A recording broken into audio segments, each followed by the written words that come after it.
தமிழக வெற்றிக் கழகத்தின் மதிப்பிற்குரிய தலைவர் தம்பி விஜய் அவர்களை சந்தித்து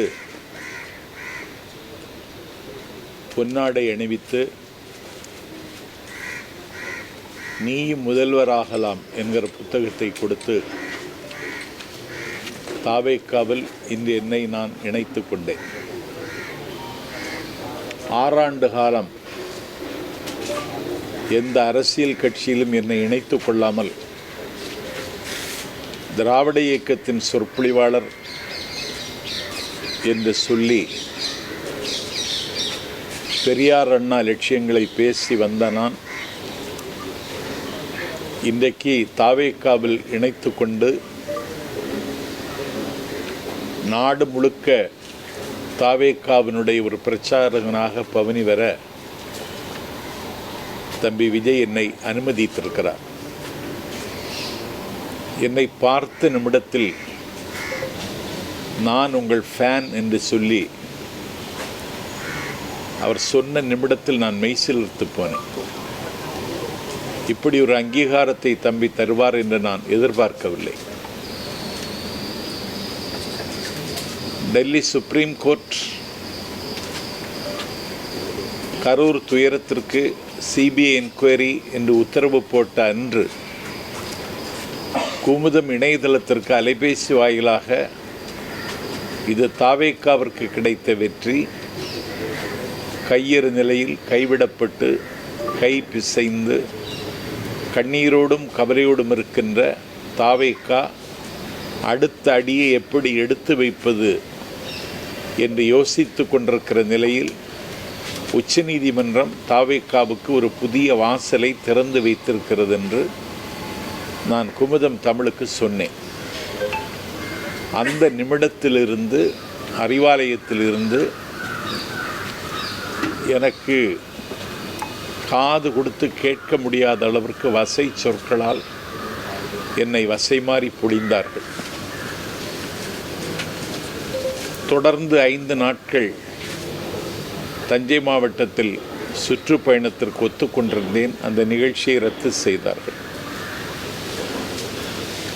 7-8 அறிவுத்திருவிழா என்கிற பெயரில் வள்ளுவர் கோட்டத்தில் காலத்தின் நிறம் கருப்பு சிவப்பு என்ற நூலை வெளியீட்டு விழாவும் 44 சொற்பொழிவாளர்கள் கலந்து கொண்ட 10 அமர்வும் வள்ளுவர் கோட்டத்தில் நடந்தது. ஒரு சொற்பொழிவாளரை தேர்ந்தெடுக்க வேண்டுமென்றாலும் முதல் இடத்தில் நிற்கிற தகுதியில் இருப்பவன் இந்த எளியவன் நாஞ்சில் சம்பத். என்னை திட்டமிட்டு நிராகரித்தார்கள். அதற்கு பிறகு தம்பி உதயநிதியினுடைய பிறந்த நாளை கொண்டாடுவதற்கு ஒரு திங்களுக்கு முன்னாலே என்னிடத்தில் தேதி பெற்றிருந்தார் வடசென்னை கிழக்கு மாவட்ட கழகத்தின் செயலாளர், வானமளவு வாஞ்சி என் மீது பொழிகின்ற அறநிலையத்துறை அமைச்சர் சேகர்பாபு. அந்த நிகழ்வில் கடந்த 28ஆம் தேதி கொரட்டூரில் வந்து நான் பேசினேன். அந்த நிகழ்வில் அண்ணன் ஜெகத் ரட்சகன், இயக்குனர் கரு பழனியப்பன், திராவிடர் கழகத்தினுடைய துணை பொதுச்செயலர் மதிவதினி ஆகியோர் கலந்து கொண்டார்கள். அந்த நிகழ்விலேயே கரு பழனியப்பன் என்னை நக்கல் செய்தார், நையாண்டி புரிந்தார். அதற்கு 5 நாளைக்கு முன்னால் திராவிட இயக்க தமிழர் பேரவை தலைவர், நான் பெரிதும் மதிக்கின்ற அண்ணன் பேராசிரியர் சுபவி, திமுக மேடையிலேயே என்னை குறைத்து பேசினார். நான் மனதளவில் உடைந்து போனேன். ஏன் இப்படி வசைப்படுகிறார்கள்? நான் அவர்களிடத்தில் ஒன்றும் கேட்கவில்லை. கேட்டாலும் ஒரு சைக்கிள் கூட தரமாட்டார்கள். எந்த பரிந்துரைக்கும் நான் அவர்களிடத்திலே போய் நிற்பதும் இல்லை. ஏதோ 4 கூட்டங்கள் பேசி என்னுடைய நாட்களை நகர்த்தலாம் என்று பார்த்தால் என்னுடைய வயிற்றில் அடிப்பது மாதிரி என்னுடைய நிகழ்ச்சிகளை ரத்து செய்தது எனக்கு மிகுந்த வலியை தந்தது. தந்தி டிவி மக்கள் மன்றத்தில் விஜய் சரியான திசையில் பயணிக்கிறாரா என்றொரு தலைப்பில் பேசுவதற்கு என்னை அழைத்த பொழுது விஜய் சரியான திசையில் பயணிக்கிறார் என்று மக்கள் மன்றத்தில் நான் உரையாற்றினேன். அந்த நாளிலிருந்து எனக்கு நெருக்கடியும் வசையும் மிரட்டலும் அதிகமாகவே வந்து கொண்டிருந்தது. இதை நாடு பார்த்து கொண்டிருக்கிறது. எனக்கு யார் மீதும் கோபமில்லை, யார் மீதும் எனக்கு வருத்தமில்லை. சங்க இலக்கியத்தில் புறநானூற்றில் ஒரு பாட்டு, ஒரு தெப்பம் எந்த திசைக்கு போக வேண்டும் என்பதை தெப்பம் தீர்மானிக்க முடியாது, தண்ணீர் தான் தீர்மானிக்கும். நீர் வழிப்படும் புனை போல் ஆரியூர் முறை வழிப்படும் என்பது சங்க இலக்கிய பாட்டு, கணியன் பூங்குன்றன் எழுதிய பாட்டு. நான் ஒரு தெப்பம்தான். என்னுடைய திசை தீர்மானிப்பது தண்ணீர். இன்றைக்கு என்னுடைய திசையை தமிழக வெற்றி கழகத்தின் தலைவர் தம்பி விஜய் தீர்மானித்திருக்கிறார். நான் தாவைக்காவில் என்னை இணைத்து கொண்டேன். ஒரு உற்சாகமான மனநிலையில் இருக்கிறேன். கடந்த காலத்தில் ஏற்பட்ட கசப்புகள், காயங்களிலிருந்து விடுபட்டவனாக என்னை உணர்கிறேன். இன்று தம்பி விஜயை சந்தித்த பொன் வேளையிலிருந்து புதிதாய் பிறந்ததைப் போல எண்ணி நான் பூரிக்கிறேன். திராவிட சித்தாந்தம் இல்லாத ஒரு புதிய கட்சி, அதில் நீங்கள் உங்களுடைய பயணம் எப்படி இருக்கும்போது நினைக்கிறீங்க? திராவிட இயக்க சித்தாந்தம்னா வழிகாட்டும் தலைவர்கள் அவர் பெரியாரைத்தான் முன்னிறுத்துகிறார். சார், இது ஒரு பொன்மாலை பொழுது அதை விட அதிகமாக ஏதாவது இருக்கா? அப்படி ஒரு பொழுது.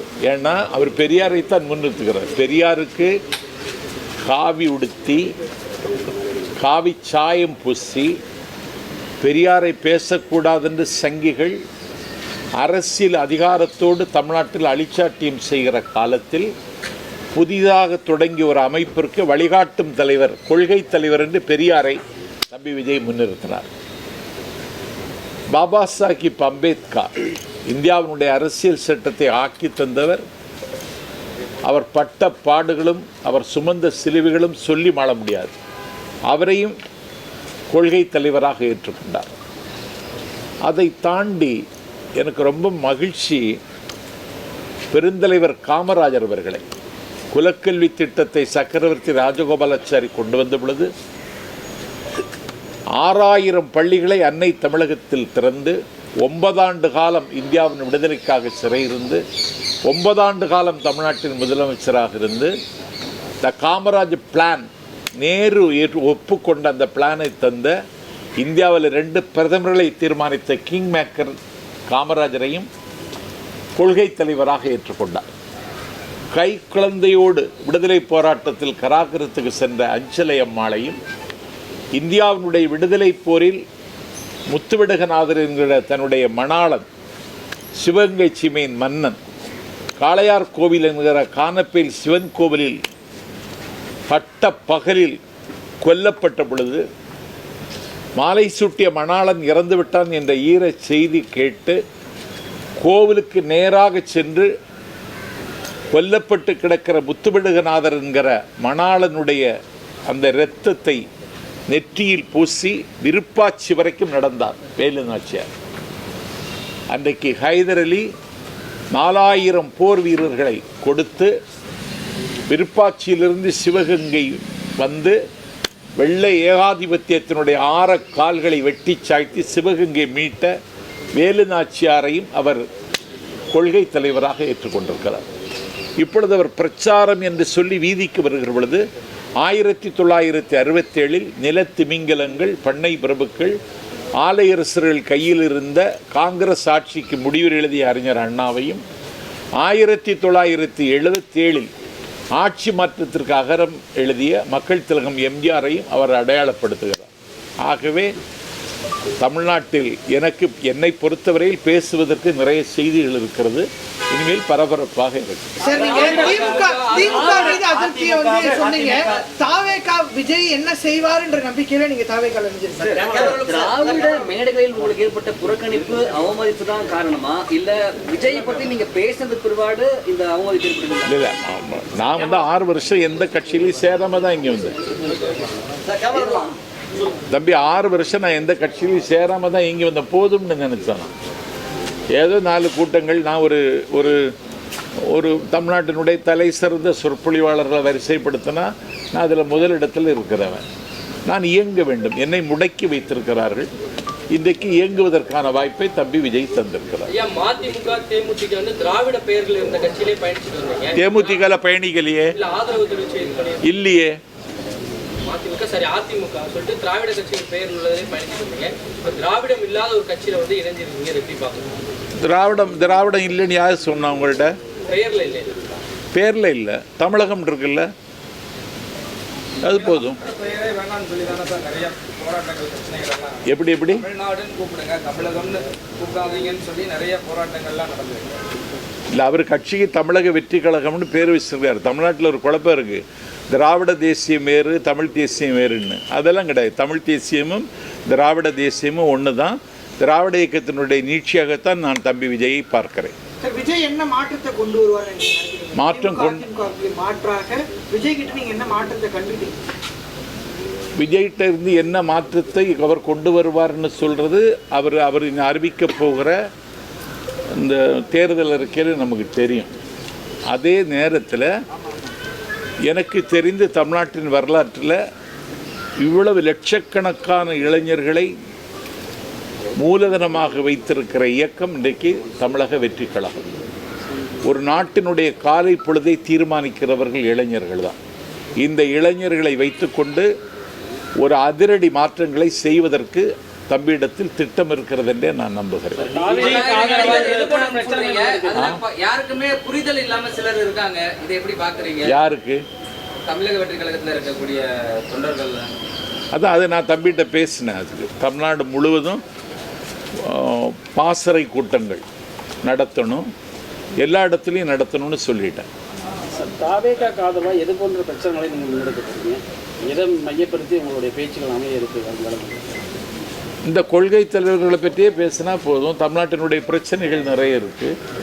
எல்லாவற்றையும் தாவேகா எதிர்கொள்ளும்னு பேச போகிறேன். இதில் என்ன இருக்குது? சார், பெரியார் அம்பேத்கரை கொள்கை தலைவராக வச்சிருக்காரு நீங்கள் பெருமையாக சொன்னீங்க. ஆனால் திருப்பரங்குன்ற சம்பவம் நடந்து 2 நாள் ஆகுது. இன்னும் எந்த கருத்தையுமே அவர் தெரிவிக்கிறார், அமைதியாக இருக்கிறாரு.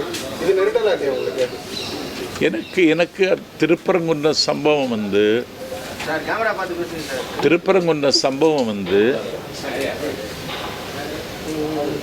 ஏன் விஜய் பேசலைன்னு நான் அவர்கிட்ட கேட்கல.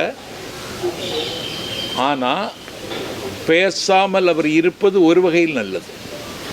ஏன்னா திருப்பரங்குன்றம் சம்பவத்தை வைத்து குன்றம் எங்களுக்கு, குமரன் எங்களுக்கு என்று சொல்லுகிறவர்கள் ஒரு கலவர அரசியலுக்கு கைகால் முளைக்க முடியுமா என்று யோசிக்கிறார்கள். இதில் ஒரு தரப்புக்கு ஆதரவாகவோ ஒரு தரப்புக்கு எதிராகவோ கருத்து சொல்லாமல் இருப்பது விஜயை பொறுத்தவரையில் அவருக்கு நல்லது. எது சரின்னு நினைக்கிறாரோ அதை சொல்லணும். எது சரி, அமைதியாக இருப்பது ஒரு வகையில் நல்லதுன்னு நான் நினைக்கிறேன். பாஜக கலவரம் பண்ணு நீங்க சொல்றீங்க. ஆமா. அப்படி இருக்கும்போது அதற்கு எதிர்த்து வந்து அரசியல் செய்ய வேண்டியது, அதை எதிர்த்து அறிக்கை விட வேண்டியது ஒரு கடமை தான் கட்சியோட தலைவர். இல்லை, கொள்கை எதிரின்னு அவர் சொல்லிட்டாரு. அதில் அவர் காம்ப்ரமைஸ் ஒன்றும் ஆகுதுன்னு மாதிரி நான் நினைக்கல.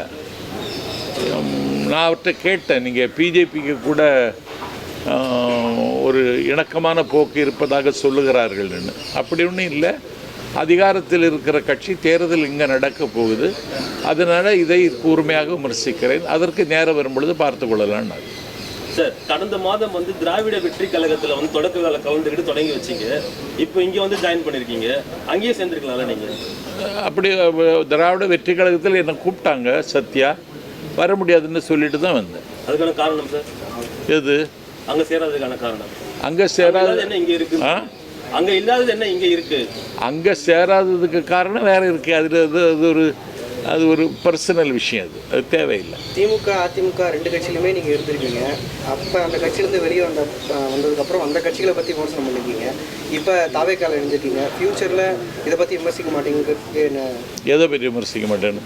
தாவேக்கால வருங்காலத்தில் வந்து வெளியேறின பிறகு இந்த கட்சியை தாவேக்காலேருந்து வெளியேற சொல்கிறீங்களா? இல்லை சார், வெளியேறினதுக்கு அப்புறம் நல்லா விமர்சிக்க மாட்டீங்கன்னு என்ன நிச்சயம்? விமர்சனங்கள் வைக்கப்படுது தொடர்ந்து. திமுக மதிமுக அதிமுக அப்படி இருக்கும்போது இந்த விமர்சனங்களை எப்படி பார்க்குறீங்க? நான் திமுகவாகவே பிறந்தவன். என்னுடைய பேர் சம்பத். என்னுடைய அண்ணன் பேர் கருணாநிதி.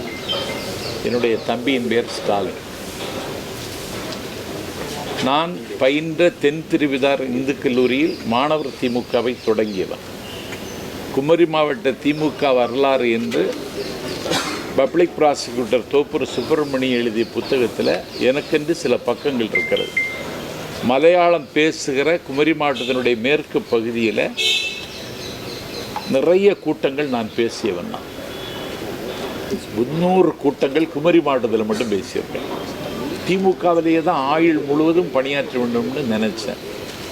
அண்ணன் வைகோவினுடைய இருப்புக்கு ஆபத்து வந்த நேரத்தில் நான் திமுகவிலேருந்து அவங்க என்ன வெளியேற்றலை, நானாகவே வெளியேறினேன்.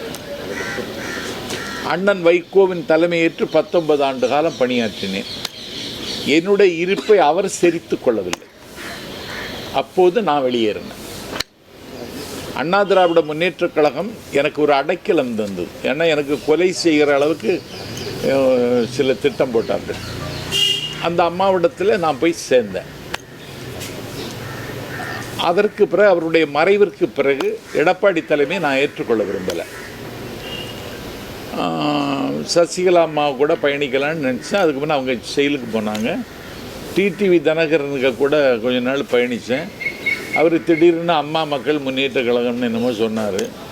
அண்ணாவும் இல்லை திராவிடமும் இல்லைன்னு வெளியேறு, வேற ஒன்றும் இல்லை.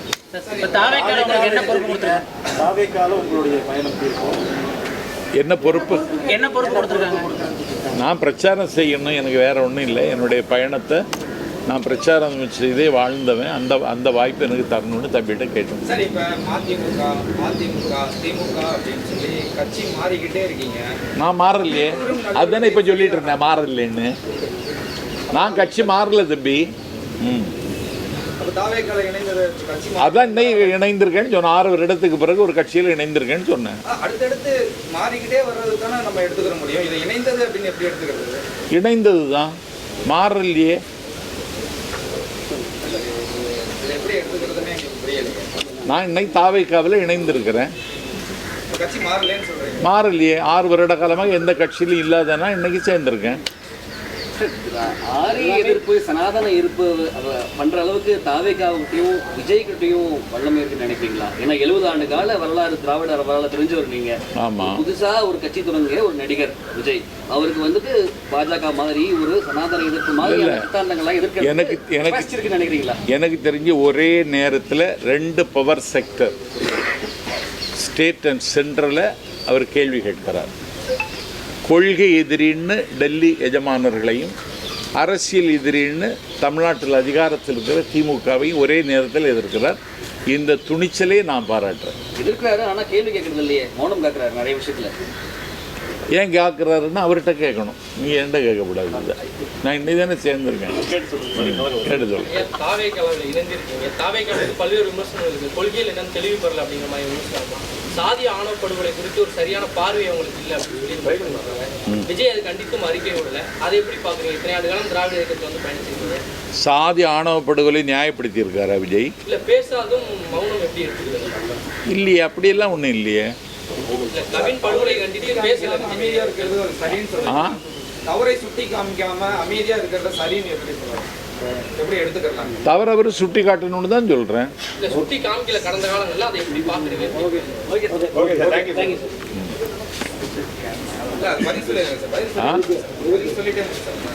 சொல்லுங்க. அதான் கடந்த காலையிலேயே சுட்டி காமிக்கல, அதை இப்ப எப்படி பாக்குறீங்க? தாவேக்கெல்லாம் இணைஞ்சிருக்கீங்கல்ல? தாவேக்காவில் நான் இன்னைக்கு தான் இணைந்திருக்கேன். முதல் இரவே இன்னும் வரல. அதுக்கு முன்னே இப்படியெல்லாம் கேள்வி கேட்காதீங்க.